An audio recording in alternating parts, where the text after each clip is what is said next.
welcome to episode 33 of The Smallest Thing. I'm Lisa Manterfield. This week we had some hopeful news that a vaccine may be imminent. We're not out of the woods yet, and it will be some time before we can truly count this as a win. But in a year of turbulent news, this is certainly a positive break. This is the final installment of M's story. It seems like so long ago that I recorded the very first episode back in April. I hope you've enjoyed listening. I've certainly enjoyed introducing you to M and the inspiration behind the book. I'll tell you a bit more about M and her journey, plus what to expect after this episode. But first, let's join M to find out what she had to say to Dr. Reynolds and what's in store for her now, in this week's episode of The Smallest Thing. Welcome to the serialized audiobook, The Smallest Thing, written by Lisa Manterfield, read for you by Charlie Sanderson. Chapter 35, Friday, September the 2nd. Mrs. Glover's gate gives a complaining squeak as I close it behind me and turn to give a last wave to the old woman peering through the gap between her door and the frame. She nods back. But just before I turn away, a rare smile creeps up behind her mask. It's a small but satisfactory victory. In the street, I discard my gloves and mask, now more precautionary than life-saving, and check the next house call on my list. One more, and I'm done for the day. The badge clipped to my shirt says that I am a volunteer community liaison. My name has been printed beneath in permanent marker, as official as I'm going to get. I have a whole new list of things I'm forbidden to do. Administer food or medication to anyone, make skin contact, and strict protocol for entering and leaving people's homes. The mask and gloves are not for my protection anymore, but as a precaution to stop the last of the dying virus from hitching a ride on me as I move around the village, and to make my wary neighbours feel a little safer. I'm here to offer the one thing I have to give, something few others are able to offer. A little dose of familiarity. Reynolds put up a good fight, I'll credit her with that, but for every argument she presented, I countered with my defence. As a survivor, I am immune to infection. I am no longer harbouring the virus, so I cannot infect others. My presence in the village, I argued, would help to reassure those remaining, those now vaccinated but waiting through the incubation period to get the all clear, and those, like Mrs. Glover, who flat refused to leave. I never thought I'd say it, but I respect her for that. When my rounds are done, I head to Bubble City, scrubbing up and slipping into a papery protective suit, securing my mask and gloves. I can't help but think this is still all for show, but I go along with the rules, not wanting to rock any already unstable boats. This is the part of my duties that Reynolds most strongly opposed. It's also where I dug my heels in the deepest. I know this is a privilege, and I won't do anything to risk losing it. There are only 12 patients left in the unit, according to the list I've procured. One of them is my best friend's dad. I am shocked to see how thin and pale Mr. Elliot appears, and my hand runs across my own knobbly wrist, reminding me that we are all less than we were. Pulling a chair from one corner of the room, I move in beside him, my volunteer tag tapping against the side of the bed as I lean down and wait for him to sense me. He doesn't. The list says that Mr. Elliot is stable. He will pull through. I don't know what else to say, so I tell him this. His wife and son are okay too, and I'm doing well and feeling like my old self again. It's not entirely true, but I want to tell him only good news. There'll be plenty of time for the bad. I tell him funny stories about Deb, remembering all our antics. I talk about my dad the same way, determined that no one lost to our village's tragedy will ever be forgotten. Mr. Elliot's eyelashes twitch, but he doesn't open his eyes or speak. I sit with him a while longer, chatting away as if it's just a normal day, until I run out of things to say. I promise to be back soon and go through the process of taking off my gloves and scrubbing up for the next visit. I drop in on Mrs. Wainwright, who doesn't look well, and Mrs. Ashton, who manages to smile and pats my hand, offering me the comfort I'm supposed to be giving her. Eventually, I arrive at the big reason I fought so hard for permission to visit Bubble City. I peer through the plastic sheeting of Aidan's pod, not quite ready to go in. Everything is familiar about the man in the bed, and yet nothing is recognisable. What's new is the shape of his body, the tone of his skin, the colour of his hair, and the profile of his face. Out of his suit, Aidan is more slender than I'd imagined. His long limbs, previously inhibited by layers of protective armour, stretched out down the bed. His hair is short and spiky, lighter than I'd expected, and with a reddish tint that looks like flecks of marmalade in the light. But I can't see his smile. Not yet. And from here I can't see his eyes. It's this desire that finally draws me inside. Moving across the temporary floor, I slide into the chair by his bed. My eyes take in every detail, committing them to memory while I can. I notice a scar on his chin and realise I might never get the chance to find out how he got it. We've done everything backward, and I'm afraid I might lose someone I know intimately and yet know so little about.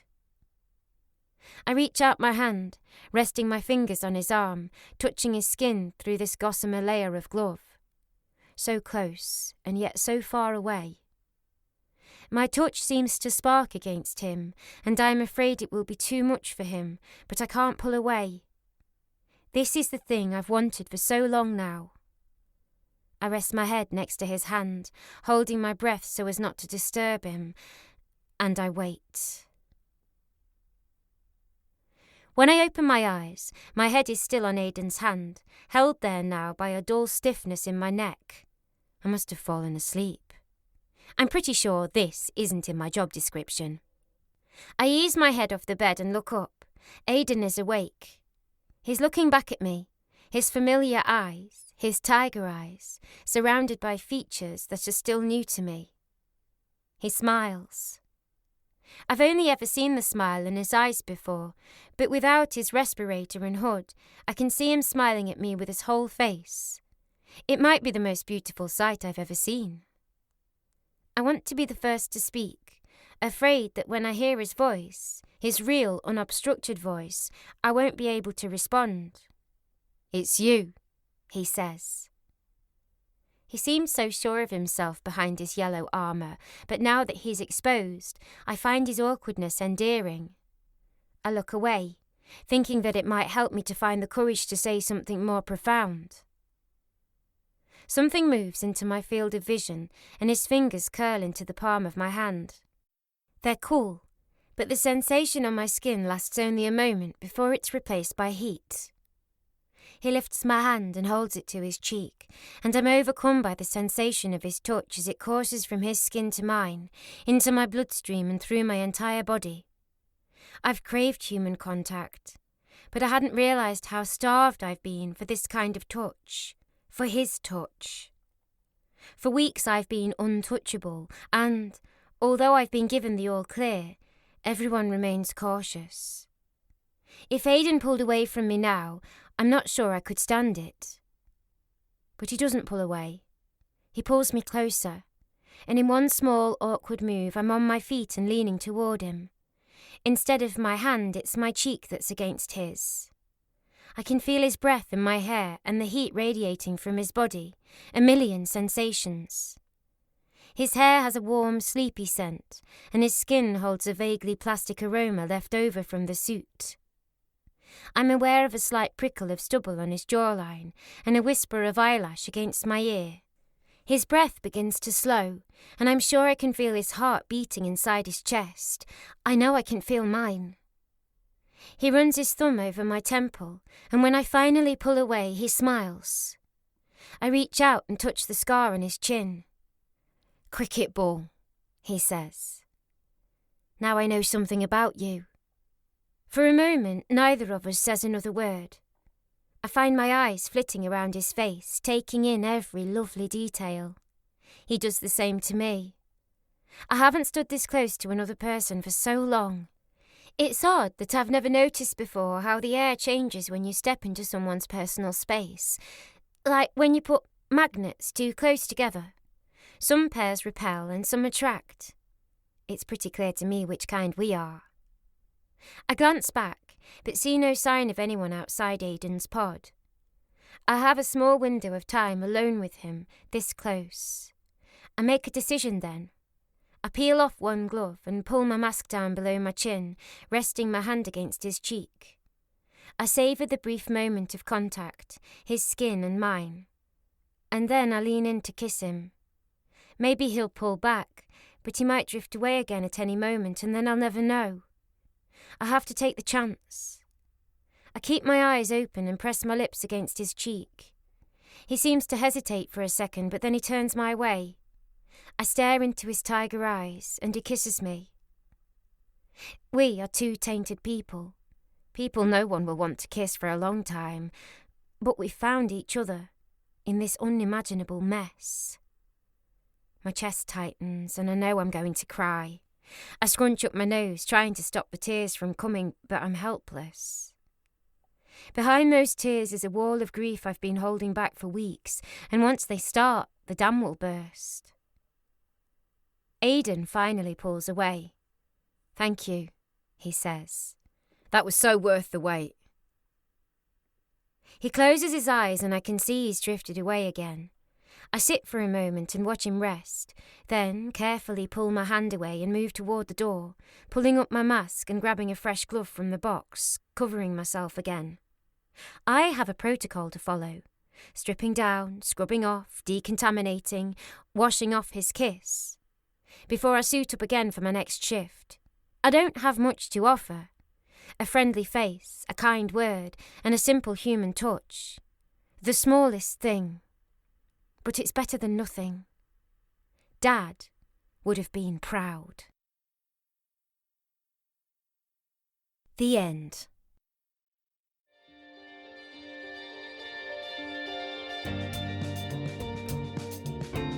Welcome back. When I first began writing this book, I wanted to explore what might happen if an outbreak like the one in Eyam occurred today. Would we decide to quarantine? We now know that most of us will stick to the protocols laid out. Most of us will be smart, follow the rules, do what we know we should to protect not only ourselves and our loved ones, but also the wider community. Most of us understand that if we allow the virus to spread out of control, it will ultimately come back and impact us in far bigger ways. We've also seen that not everyone behaves as they should.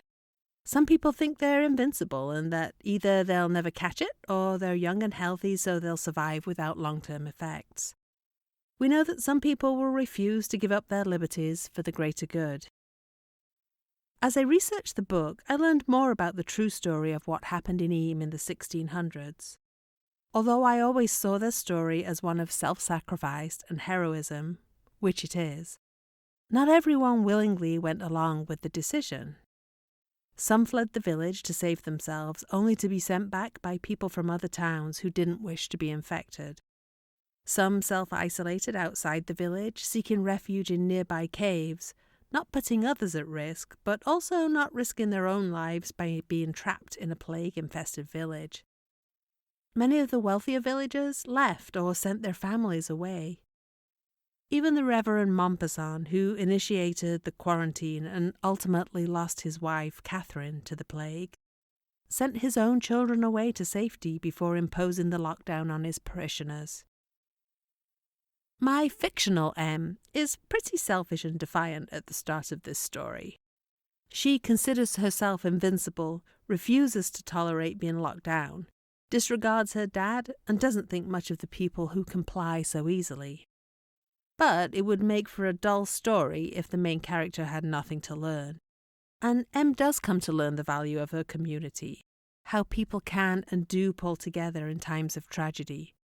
She learns the importance of acting for the greater good, and she also sees firsthand how the smallest things can make a big difference in a person's life. I want to thank you for joining me on this podcasting adventure. I hope you enjoyed the story. If so, I'd love to ask for your help in spreading the word so that others can find and enjoy the podcast. You can leave a review of the podcast on whichever platform you listen to. I'd also be thrilled if you would leave a review of the book on Amazon, Goodreads, or wherever you like to share your opinions on books you've read. If you'd like your own copy of The Smallest Thing, you can go to lisamanterfield.com/The Smallest Thing to find links to all the retailers that carry the book in audio, print, and ebook versions. And from now until December 4th, you can find the book on Chirp for just $3.99, which is about 80% off the regular price. Just go to chirpbooks.com and search for it by title or my name, Lisa Manterfield. I'll include links in the show notes. I love libraries, and digital technology has made it easier for libraries to love indie authors. While your local library might not have shelf space, or even be open, to carry the print version of the book, you can request a copy of the audiobook or ebook, which takes up a lot less space, and which you can then read or listen to for free. Finally, word of mouth is still the best way for people to discover new books and podcasts. So please, tell others about this podcast and book so they can enjoy it too. Before I go, I want to say a huge thank you to Justin Joseph, who's worked tirelessly on editing every single episode of this season, as well as offering advice to make sure I stayed on track. I'm hugely grateful for all his hard work and generosity. I plan to take a break from the podcast for the rest of the year so I can focus on writing and editing the next books I have brewing. I'm considering a second season, but I want to give you a little teaser and ask for your feedback. So tune in next week for a special bonus episode and a sneak peek of A Strange Companion. Until then, stay safe. Thanks for listening to this episode of The Smallest Thing. To make sure you don't miss next week's episode, you can subscribe now on Apple Podcasts, Google Podcasts, Spotify, and more. If you'd like to support the show, please leave a review and share this series with others you think might enjoy it. If you're on Instagram, tag me there at lisamanterfield_, or follow me on Facebook at author Lisa Manterfield and Twitter at Lisa Manterfield. My newsletter subscribers are always the first to know about my news, events, upcoming releases, giveaways, and more. Sign up for monthly delivery at lisamanterfield.com/subscribe and get your complimentary copy of Love, Loss and Letting Go, 3 of my short stories. Thanks to Justin Joseph for producing and editing this show, and to Ketsa.uk for the music. That's all for this episode. Thanks for listening.